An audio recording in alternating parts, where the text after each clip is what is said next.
Intelligence bureau से मिले input के आधार पर नागौर एसपी ने सांसद हनुमान बेनीवाल की सुरक्षा के लिए एक QRT उपलब्ध करवाई। ये टीम केवल नागौर में उनके प्रवास के दौरान उनके साथ रहेगी। नागौर की सीमा के बाहर जाते ही उनकी सुरक्षा हटा ली गई।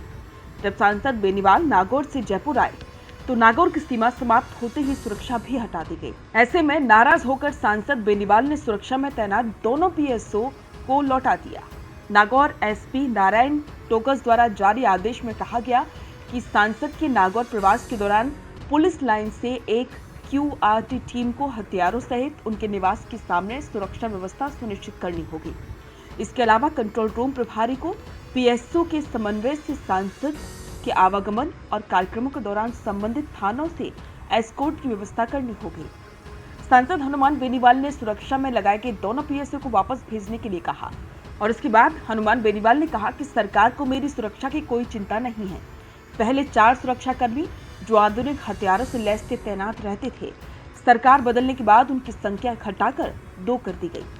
अब इन दोनों को भी कम रेंज की पिस्तौल दी गई है। मेरी सुरक्षा अब जनता करेगी। सरकार कैसी सुरक्षा दे रही है कि नागौर में जान का खतरा है लेकिन नागौर से बाहर नहीं। बेनीवाल ने सवाल किया कि अब सरकार ही बताए कि मुझे किससे खतरा है।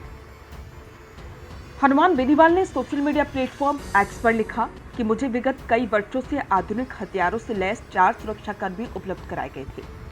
इस सरकार के आते ही उन्हें घटाकर 2 कर दिया गया और उनसे भी आधुनिक हथियार लेकर सिर्फ पिस्टल जैसा साधारण हथियार दिया गया। मैं प्रदेश के मुख्यमंत्री भजनलाल शर्मा से प्रश्न पूछते हुए दोनों सुरक्षाकर्मी वापस लौटा रहा हूं। उन्होंने आगे लिखा कि 25 अप्रैल को राज्य सरकार के आला अधिकारियों ने फोन पर मुझे जान का खतरा बताया और सुरक्षा और एस्कॉर्ट देने की बात कही। मैं पिछले 3 दिनों से जयपुर में हूं, जहां मैंने सार्वजनिक रूप से प्रेस वार्ता की और अब धरने पर हूं। बावजूद इसके केंद्र की एजेंसियों से सुरक्षा इनपुट मिलने के बाद भी मुझे इंटेलिजेंस द्वारा आदेशित श्रेणी की सुरक्षा क्यों नहीं दी गई? मुझे किससे खतरा है? ये सरकार सार्वजनिक कब करेगी? हनुमान बेनीवाल ने लिखा कि क्या नागौर एसपी राज्य और केंद्र की इंटेलिजेंस एजेंसियों के उच्च अधिकारियों से भी बड़े हो गए हैं, जो कह रहे हैं कि केवल नागौर जिले में ही सुरक्षा दी जाएगी। मैं पूरे राजस्थान और देश के अन्य राज्यों में सार्वजनिक कार्यक्रमों में जाता हूँ।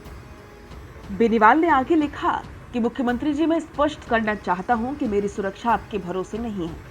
राजस्थान के जवान और किसान मेरी रक्षा करेंगे। अन्याय और भ्रष्टाचार के खिलाफ मेरी लड़ाई जारी रहेगी।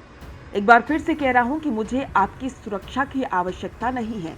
मैं अपने दोनों सुरक्षा कर्मियों को लौटा रहा हूं। मेरे जोश और जुनून के पीछे राजस्थान की आम जनता, गरीब और किसान का आशीर्वाद है, जो आपकी सुरक्षा व्यवस्था से कई गुना बड़ा है।